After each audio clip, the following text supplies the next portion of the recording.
A Caminho da Luz, História da Civilização à Luz do Espiritismo. Pelo Espírito Emmanuel, psicografado por Francisco Cândido Xavier. Capítulo 18. Os abusos do poder religioso. Fases da Igreja Católica.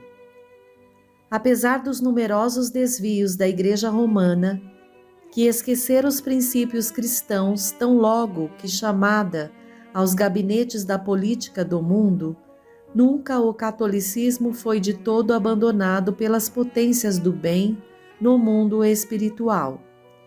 Advertências inúmeras lhe foram enviadas em todos os tempos da sua vida histórica, pela misericórdia do Cristo, condoído da impiedade de quantos, sob o seu nome, marchavam o altar dos templos. Enquanto esteve subordinada aos imperadores de Constantinopla, a instituição católica trabalhou para libertar-se de semelhante tutela, procurando a mais ampla independência espiritual, somente conseguida depois do Papa Estevão II, em 756, com a organização do chamado Patrimônio de São Pedro. A esse tempo, os vários soberanos da época dispunham da Igreja de acordo com seus caprichos pessoais, conferindo dignidades eclesiásticas às consciências mais apodrecidas. A sede do catolicismo se transformara em vasto mercado de títulos nobiliárquicos de toda espécie. Até depois do século X, semelhante situação de descalabro moral marchava para a frente num crescendo espantoso. Os apóstolos do Divino Mestre, nas claridades do infinito, deploram semelhantes espetáculos de indigência espiritual e promovem a reencarnação de numerosos auxiliares da tarefa remissora nas hostes da regra de São Bento. Estes emissários da verdade e do bem operam a restauração do mosteiro de Cluny, de onde sairiam pensamentos novos e energias regeneradoras. Gregório VII. Foi nesse movimento de restauração que Hildebrando, conhecido como Gregório VII, ouvindo as aspirações que lhe desciam ao coração do plano invisível, preparou-se para a missão que o esperava no Vaticano. Sua figura é das mais importantes do século XI, pela fé e pela sinceridade que lhe caracterizavam as atitudes.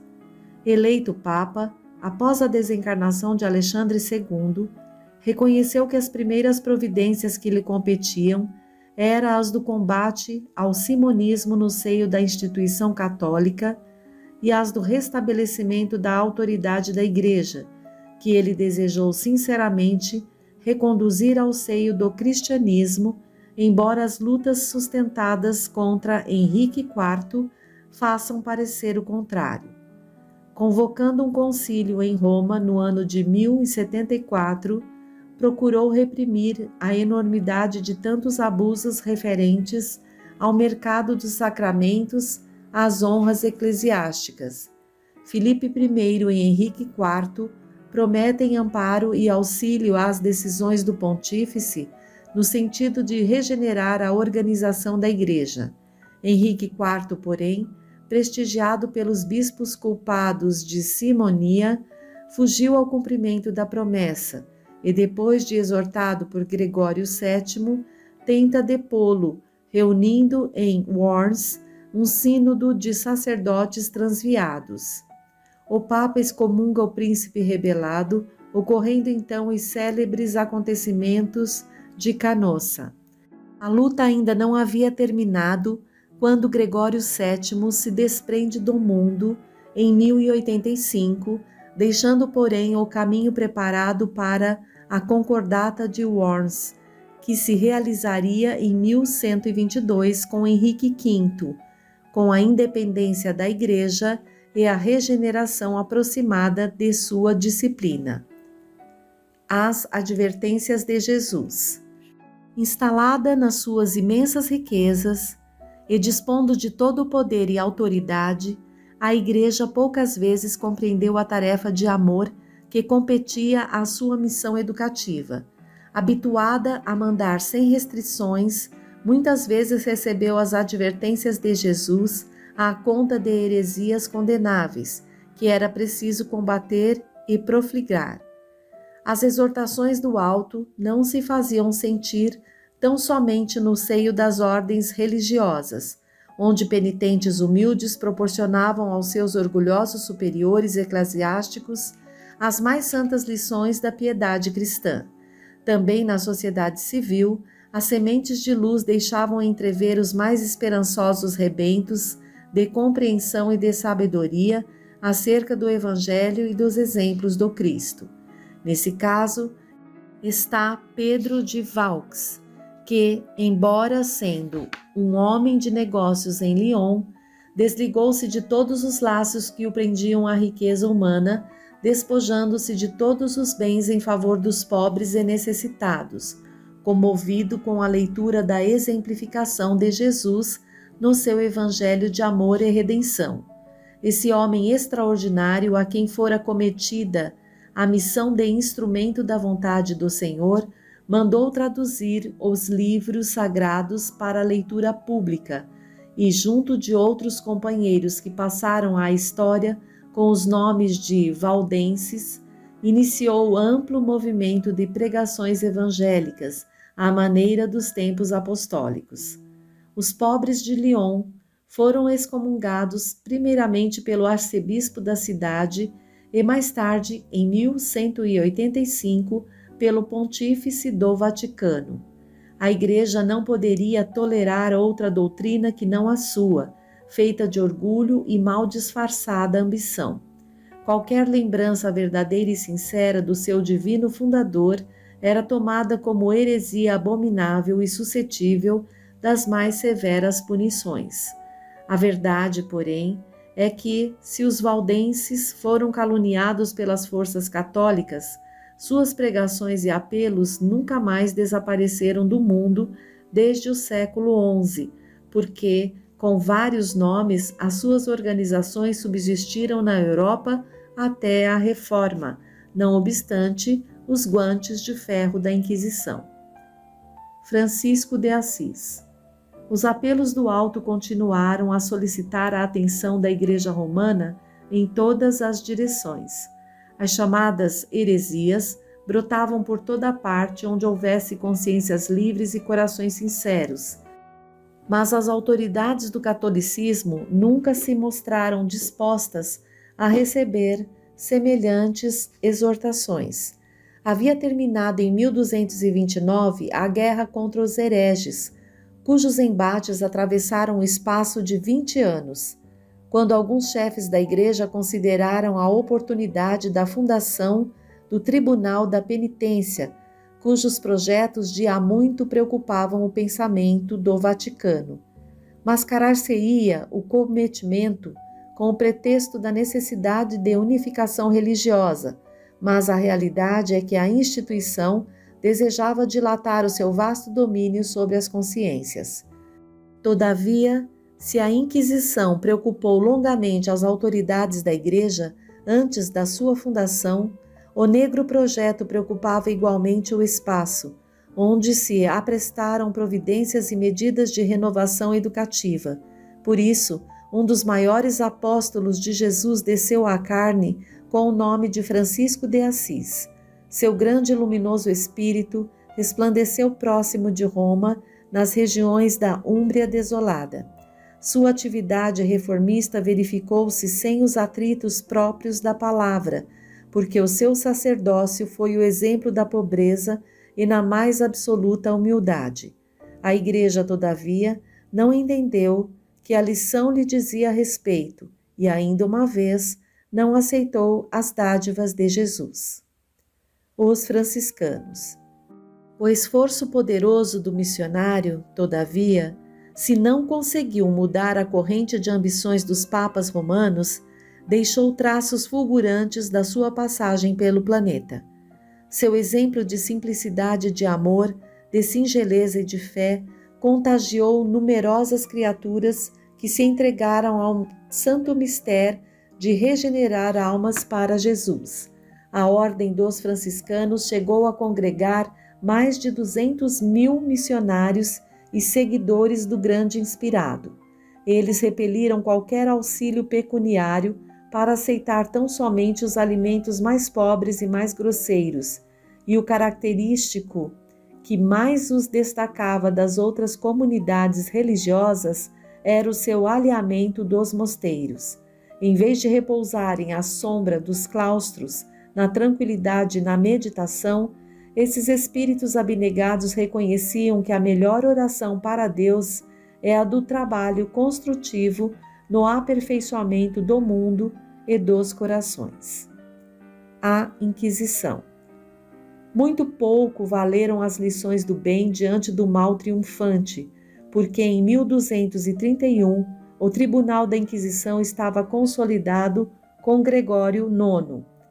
Esse instituto, ironicamente, nesse tempo não condenava os supostos culpados diretamente à morte, pena benéfica e consoladora em face dos martírios infligidos aos que lhe caíssem nos calabouços, mas podia aplicar todos os suplícios inimagináveis. A repressão das heresias foi o pretexto de sua consolidação na Europa, tornando-se o flagelo e a desdita do mundo inteiro. Longo período de sombras invadiu os departamentos da atividade humana. A penumbra dos templos era teatro de cenas amargas e sacrílegas. Crimes tenebrosos foram perpetrados ao pé dos altares em nome daquele que é amor, perdão e misericórdia. A instituição sinistra da Igreja ia cobrir a estrada evolutiva do homem com um sudário de trevas espessas. A obra do papado. Há quem tente justificar esses longos séculos de sombra pelos hábitos e concepções daquele tempo.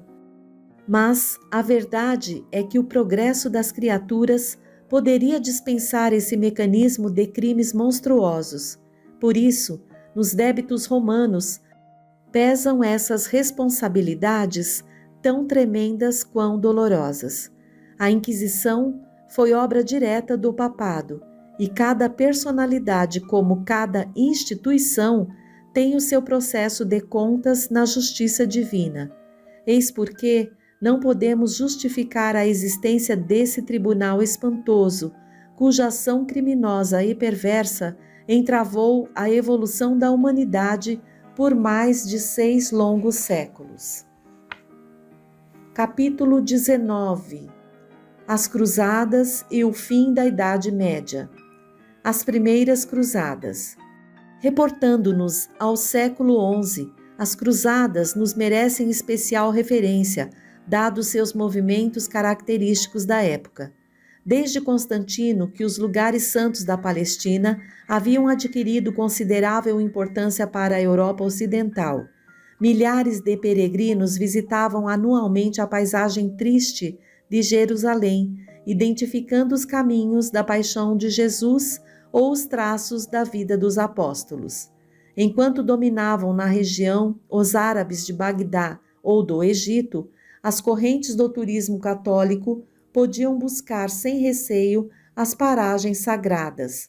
Mas a Jerusalém do século XI havia caído sob o poder dos turcos, que não mais toleraram a presença dos cristãos, expulsando-os dali com a máxima crueldade.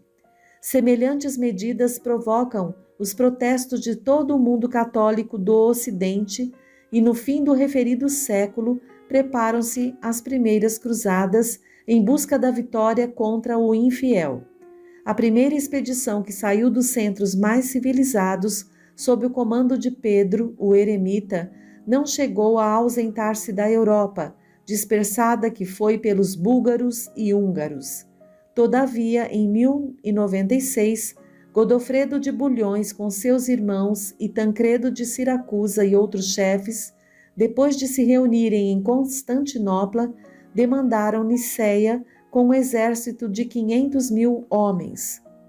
Depois da presa de Niceia, apoderaram-se de Antioquia, penetrando em Jerusalém com a palma do triunfo. Ali quiseram presentear Godofredo de Bulhões com a coroa de rei, mas o duque da Baixa Lorena parecia rever o vulto luminoso do Senhor do mundo, cuja fronte fora aureolada com a coroa de espinhos, e considerou sacrilégio o colocarem-lhe nas mãos um cetro de ouro, quando Cristo tivera tão somente nas mãos augustas e compassivas uma cana ignominiosa. Depois de muita relutância, aceitou apenas o título de defensor do Santo Sepulcro, organizando-se logo em seguida as ordens religiosas de caráter exclusivamente militar, como a dos templários e a dos hospitalários. Os turcos, porém, não descansaram. Depois de muitas lutas, apossaram-se de Edessa, obrigando o Papa Eugênio III a providenciar a Segunda Cruzada, que, chefiada por Luís VII da França e Conrado III da Alemanha, teve os mais desastrosos efeitos.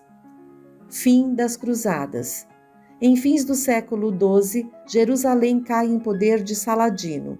Os príncipes cristãos do Ocidente preparam-se para a Terceira Cruzada, assinalando-se as vitórias de São João de Acre. As lutas no Oriente sucederam-se, anos a fio, como furacões periódicos e devastadores. A Palestina possuía até então os seus recantos maravilhosos de verdura abundante. A Galiléia era um vasto jardim cheio de perfume e de flores.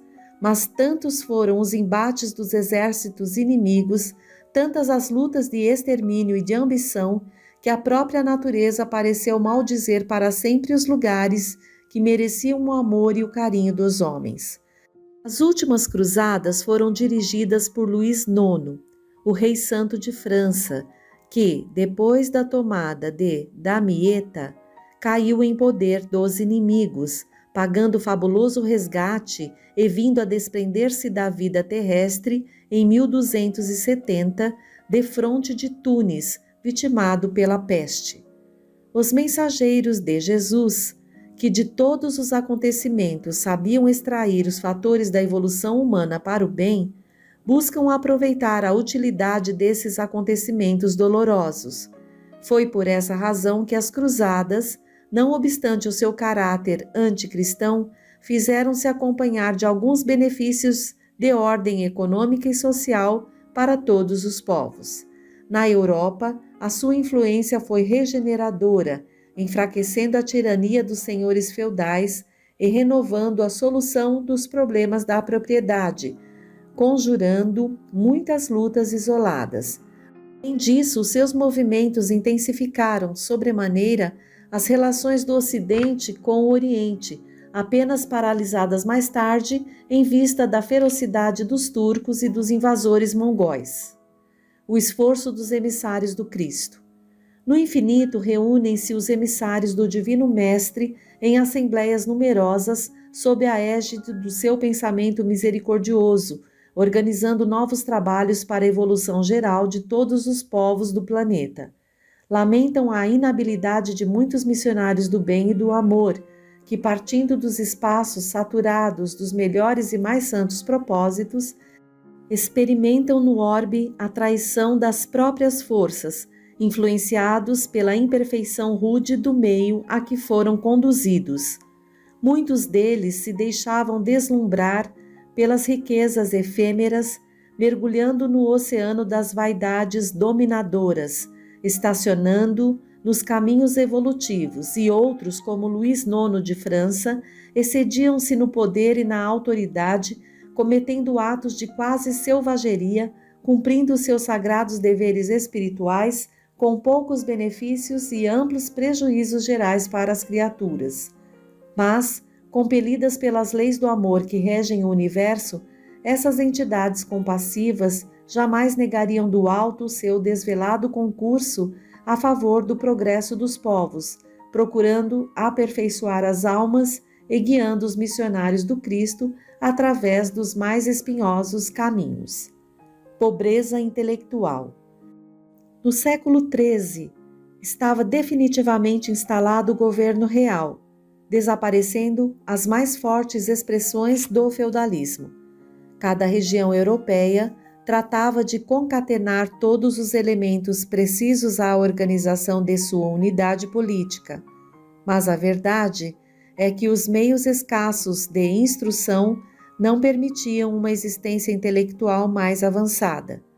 Os estados que se levantavam organizavam as suas construções à sombra da Igreja, que tinha interesse em não dilatar os domínios da educação individual, receosa de interpretações que não fossem propriamente dela. Os pergaminhos custavam verdadeiras fortunas e o livro era dificilmente encontrado. Até o século XII, as escolas estavam circunscritas aos ambientes dos mosteiros, onde muitos padres se ocupavam de avivar a letra dos manuscritos mais antigos, produzindo outros para a posteridade. A ciência, cuja linha ascensional guarda o seu ponto de princípio na curiosidade ou na dúvida, bem como a filosofia, que se constitui das mais altas indagações espirituais, estavam totalmente escravizadas à teologia, então senhora absoluta de todas as atividades do homem, com poderes de vida e morte sobre as criaturas, considerando-se os direitos absurdos do Tribunal da Inquisição depois do século XIII, quando, sob a inspiração do alto, já se haviam fundado universidades importantes como as de Paris e de Bolonha, que serviram de modelo às de Oxford, Coimbra e Salamanca. Renascimento. A esse tempo opera-se um verdadeiro renascimento na vida intelectual dos povos mais envolvidos do mundo europeu. A universidade se constituía de 4 faculdades: teologia, medicina, direito e artes, reunindo milhares de inteligências ávidas de ensino, que seriam os grandes elementos de preparação do porvir. Rogério Bacon, franciscano inglês notável por seus estudos e iniciativas, é um dos pontos culminantes dessa renascença espiritual. A Igreja, contudo, proibindo o exame e a livre opinião, prejudicou esse surto evolutivo, máxime no capítulo da medicina, que, desprezando a observação atenta de todos os fatos, se entregou à magia com sérios prejuízos para as coletividades. Favorecida pela necessidade dos panoramas imponentes do culto externo da religião e pela fortuna particular, a arquitetura foi a mais cultivada de todas as artes, em vista das grandes e numerosas construções então em voga.